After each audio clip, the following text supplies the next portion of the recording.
Good morning. Welcome to another episode of Monday ReTsene with Pretoria Psychologists. My name is Ayanda Molema. I am a social worker by profession, but I'm currently studying psychology. And today we will be talking about grief and loss. We need to understand that people grieve differently.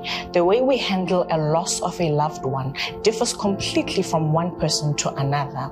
There are certain factors, several factors that actually affect the grieving processes. And as therapists, we need to understand that there is no recipe in assisting someone who is grieving in their grieving processes.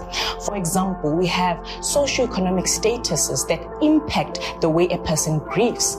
If you have lost a breadwinner at home, it's going to be extremely difficult to handle some of your emotions, some of the feelings that you're encountering, because now you are stressed about where your other meal is going to come from, So certain factors affect how we grieve.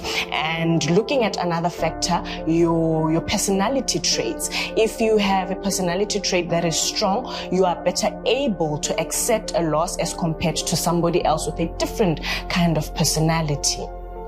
And your home circumstances also affect the way you grieve. Whether you have support from your family members, whether you have support from your friends, your community, it also assists in terms of the grieving processes, because now you have that support structure, you have that shoulder to lean on when you are going through these myriad of feelings, this roller coaster ride. And we need support. We need somebody to be there for us during these trying times. And Elizabeth Kubler-Ross has this 5 stages of the grieving processes, which number 1 is saying is denial, and then we have anger, and then we have bargaining, we have depression, and then the last stage is acceptance. Now, people must understand that these stages, we do not go through them in a linear manner, because it's not necessarily anger and then bargaining, and it's a roller coaster of emotions. One day you will think that you have accepted the loss, and then you will get a trigger. Say, for example, it's a birthday of that particular person that you have lost. You go all the way back to that depression state where you had initially thought that you had accepted the loss, So grieving is not necessarily a linear process where you say, I've accepted, I've moved on. You no longer encounter those feelings of sadness, feelings of depression, loneliness, You will go back to some of those stages. I normally take a loss of someone as, for example, going in for an operation. They open you up, the doctors do whatever it is that they are doing during the operation. After that, they stitch you up. So the operation and stitching is like the death of somebody. You're actually hearing of my father or my mother or my brother passed on. It's painful at that time. But if you keep dressing the wound, you clean it up, you take care of it. For example, you cry when you need to. You vent out your feelings. You talk to somebody positively, so venting your feelings and acknowledging whatever it is that you are going through. That is like cleaning the emotional wound that you are going through. At some stage, that wound, when you keep cleaning it, and it's no longer painful, but the scar will remain to show that there was once pain that you went through here. But when you touch the wound, it's no longer painful, because you have dealt with it. You have cleaned the wound. You've cried. You've let out your frustrations. You've let out those emotions. But the memories of that loved one will remain. You will always remember that person. Their birthdays, when they come, you will remember my mother.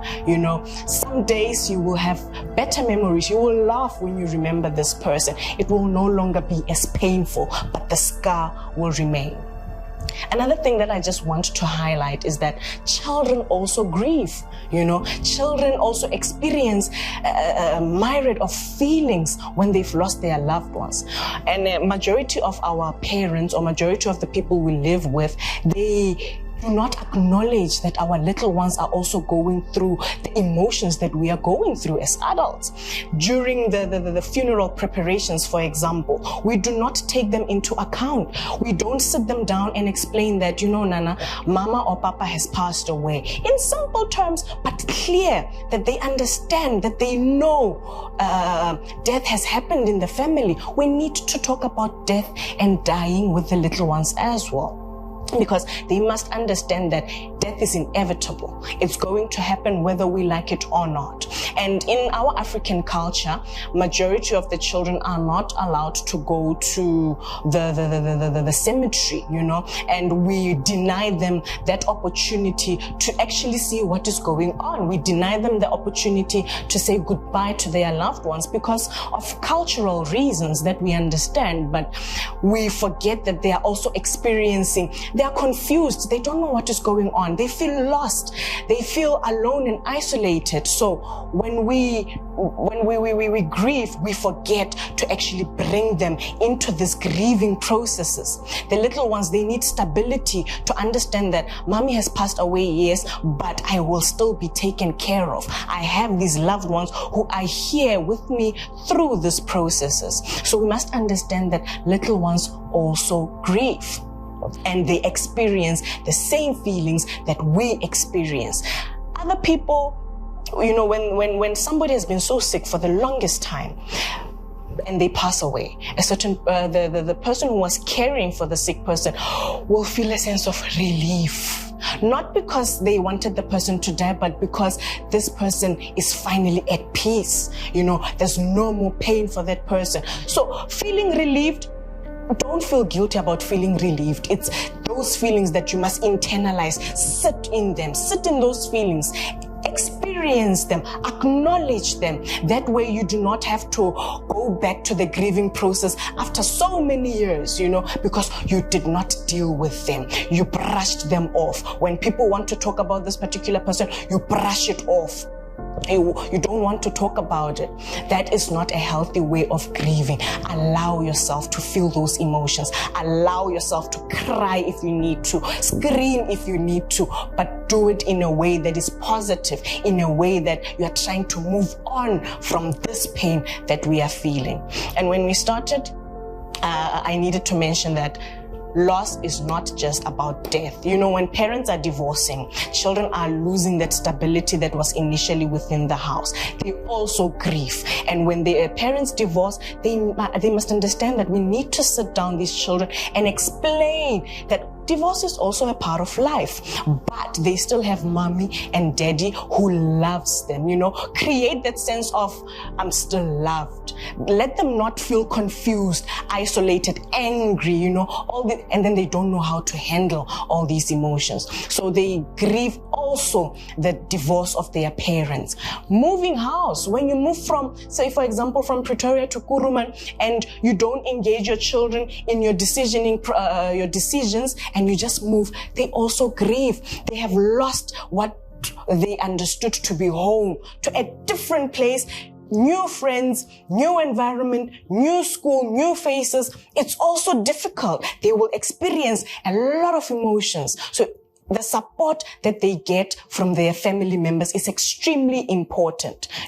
Losing a dog, they also grieve because it was their pets. It was their friends. A dog is a man's best friend. If they lose those pets, they are also going through the same processes, the same emotional roller coaster ride. So grief and loss is not just about death. We grieve in different ways. We grieve in ways that people might think, oh, you've been grieving for the longest time, and it's been a whole year. Please get over it. The way I grieve is not the same as another person because we have different factors that affect our grieving processes. There is no recipe for grieving. Let us understand that people are different and we need to handle those situations the way they come.